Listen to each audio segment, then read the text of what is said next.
So next up we have the BMW M6. I was able to do a 2:16.5 with this, and I'm pretty sure I could beat this time by another 2 tenths. So there's definitely room for improvement for the way I drive it and the setup I've got. The fastest time I've seen on this track so far is like a 14.9, which this car, I refuse to believe that this car's able to do something like that. But at the same time, you know, in the right hands, I'm sure it could still get a low 16 to maybe high 15. You know, high 15. You know, who knows? I mean, it's still almost like, well, over a second down from the fastest time on this track, but it still does have its own benefits too. So for starters, like, I found this car to drive really nice. Like, at first it felt a little bit weird, but after getting used to the way it drives, it does feel really good. Like, I feel around mid to fast corners, I feel like it dives in, like it has no understeer on corner entry, like it just goes where you point it, like, really well. And also I feel like I can use the throttle to really get around corners. Like, I can get on the throttle quite early, and I don't get that same sort of like understeer that I used to get, or that I would get with the R8. So you can get on the throttle quite early and get around that corner quite well, and the rear would still be quite planted, like you wouldn't lose traction. Yeah, so it feels, well, it is quite similar pace to the Audi. Quite the same thing in terms of like suffering in top speed. They're both not great at that, but the Audi does have good braking, and obviously it has its cornering speed. It's really good. But you know, this one corners quite well as well. So there's that. The Bentley is faster than this car on a straight line, and I'd probably say I would be beaten this time by like maybe 3 tenths to half a second with the Bentley. But then obviously the Bentley, it has like similar braking with it, but at the same time it's faster in a straight line, but it does have worse fuel economy. So there's that really gives the edge to the M6. Let's see here. But yeah, like it's more of an endurance type car. It drives really nicely, and you can go around the track really great, but then you'll still find yourself being kind of like a second down, or maybe like just under a second down from like the faster cars on this sort of track.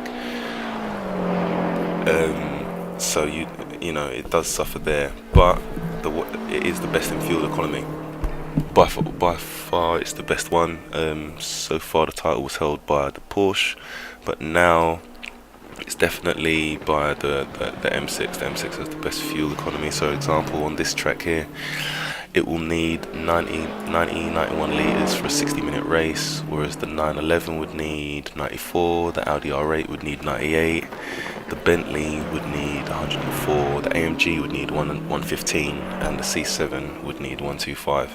Now, I haven't done any testing with the C06, the old Corvette, but from early impressions, I feel like it has even worse fuel economy than the C7. So definitely bear that in mind if you want to give that car a go.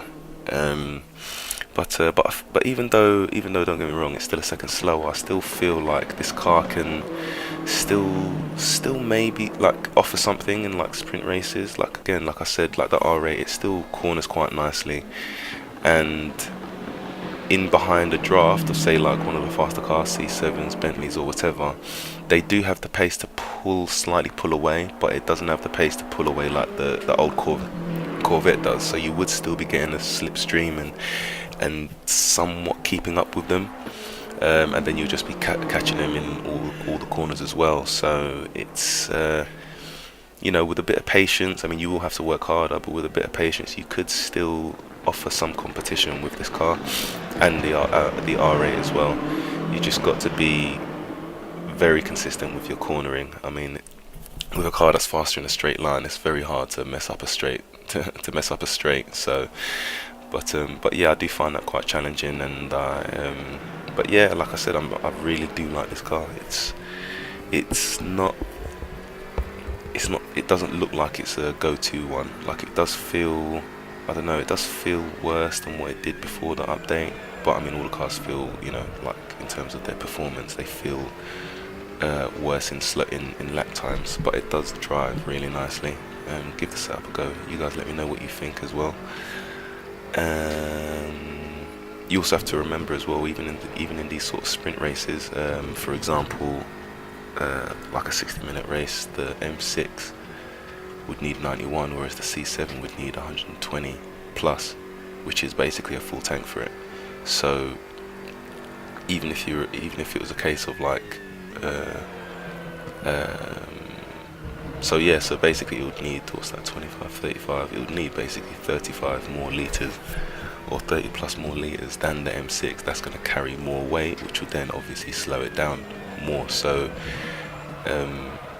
it won't be able to, it will be doing faster times, but it won't be doing that much faster times than the M6. The gap will probably go down from like a second to, I don't know, you know, like maybe 6/10 or something like that. So, and then again, it will just, again, another thing that's just making them a little bit more equal in these sort of races. So I feel like people tend to put a lot of emphasis on like lap times. I think, oh well, that does the faster lap time, so I'm going to stick with that car. But it's there's more to it than that, you know. Like, yeah, you might be able to do a faster lap time, but what's it doing to its tires? What's it like with fuel? What sort of drop in performance am I going to get over, you know, 10 minutes, 20 minutes, 30 minutes? So these things have to factor in, and I would definitely recommend this car for the people that are willing to give it a go. Yeah, you will have to work a bit harder, but you know, sometimes that's going to be the case. I think for tracks like this that will suit those cars, you'll have to work harder. But I think for maybe tracks like Zandvoort or Sachsenring, where there's not really any straights and it's just loads of fast corners, quite a few fast corners, I think it will definitely stand out from the crowd. But yeah, anyway, I will shoot off now, and thanks again for watching. See you guys later.